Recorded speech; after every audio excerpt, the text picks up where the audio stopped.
அஸ்ஸலாமு அலைக்கும் வரஹ்மத்துல்லாஹி வபரகாத்துஹு. இன்றைக்கு நாம் 6வது அத்தியாயம் பக்கரா, குரானில் இருக்கக்கூடிய பக்கரா சூராவுடைய இது 6வது வசனத்திலேருந்து பார்க்க இருக்கின்றோம். அப்போது 6வது வசனத்தில் அல்லாஹ் எப்படி ஆரம்பிக்கிறான் என்று சொன்னால், மேல் சொல்லக்கூடிய அதாவது முதல் 5 வசனங்களை எதையெல்லாம் நம்பினா அவங்கெல்லாம் நம்பிக்கையாளர்களோ, அதையெல்லாம் யார் மறுக்கிறார்களோ அவர்களை பற்றி தான் அல்லாஹ் 6வது வசனத்தில் சொல்கிறான். என்ன அப்படின்னாக்கா, யாரெல்லாம் அதை நம்பவில்லையோ, மேல் சொல்ல 5 அத்தியாயங்களில் யார் அதை நம்பவில்லையோ அவர்களை பார்த்து நபி ஸல்லல்லாஹு அலைஹி வஸல்லம் நீங்கள் அவர்களை எச்சரிங்க. அவர்களை பார்த்து நீங்கள் எச்சரித்தாலும் சரி, அவர்களை நிராகரிப்பாளர்களை பார்த்து நீங்கள் எச்சரித்தாலும் சரி, அவர்களை பார்த்து நீங்கள் அதை எச்சரிக்காமல் விட்டாலும் சரி, அவர்கள் நம்பிக்கை கொள்ள மாட்டார்கள் அப்படின்ட்டு அல்லாஹ் சொல்கிறான். அப்போது ஏன் அப்படின்னாக்கா, அல்லாஹ் சுப்ஹானஹு வ தஆலா அவர்களுடைய நெஞ்சங்களில் ஒரு முத்திரையை இட்டுவிட்டான். அவர்களுடைய நெஞ்சங்கள் மட்டும் இல்லை, இதயங்கள் மட்டும் கிடையாது, மாறாக அவர்களுடைய செவிப்புலன்களிலும்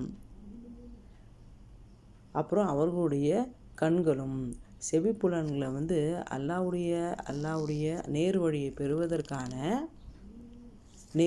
பெறுவதற்கான அந்த விஷயங்களை அவர்கள் கேட்காதவாறு அவர்களுடைய செவிப்புலன்களில் அந்த முத்திரையை இட்டுவிட்டான். மாறாக அது மட்டுமல்லாமல் அவர்களுடைய பார்வைகளில் கூட நேர்வழி பெறக்கூடிய விஷயங்களை ஏற்காதவாறு அல்லாஹ் சுப்ஹானஹு வ தஆலா முத்திரையை இட்டுவிட்டான். சரிங்களா? அப்போது அப்படிப்பட்டவர்களுக்கு கடுமையான வேதனை உண்டு என்று அல்லாஹ் சுப்ஹானஹு வ தஆலா சொல்கிறான்.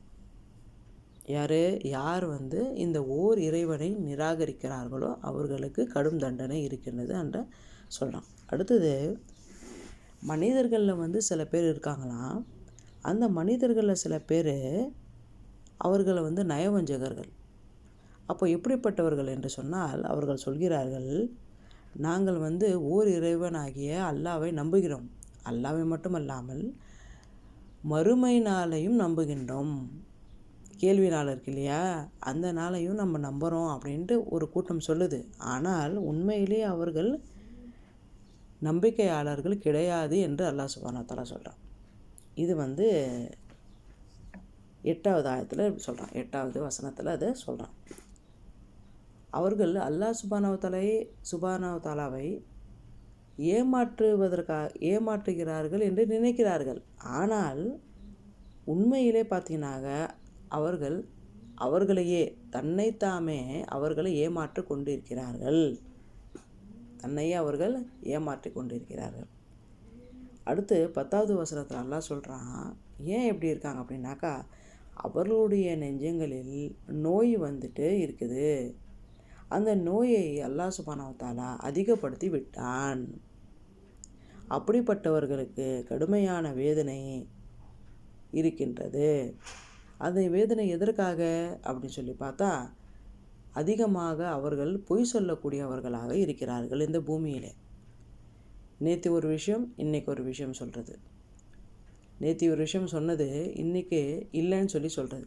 இது பலதரப்பட்ட படித்தளங்களை நம்ம பார்க்கலாம் இன்றைக்கி சொசைட்டியில். சரிங்களா? ஸோ அதால்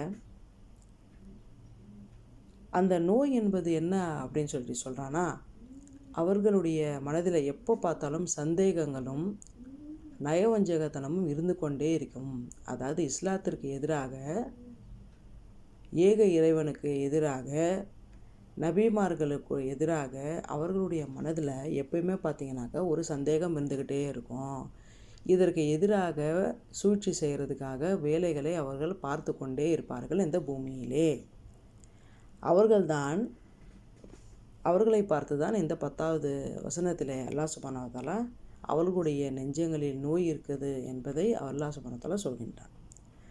அடுத்து, அப்படிப்பட்டவர்களை பார்த்து, இந்த பூமியில் நீங்கள் பிரச்சனை செய்யாதீங்க, இந்த பூமியில் குழப்பம் செய்யாதீர்கள் அப்படின்னு என்று சொன்னால் அதற்கு அவர்கள் சொல்கிறார்கள்,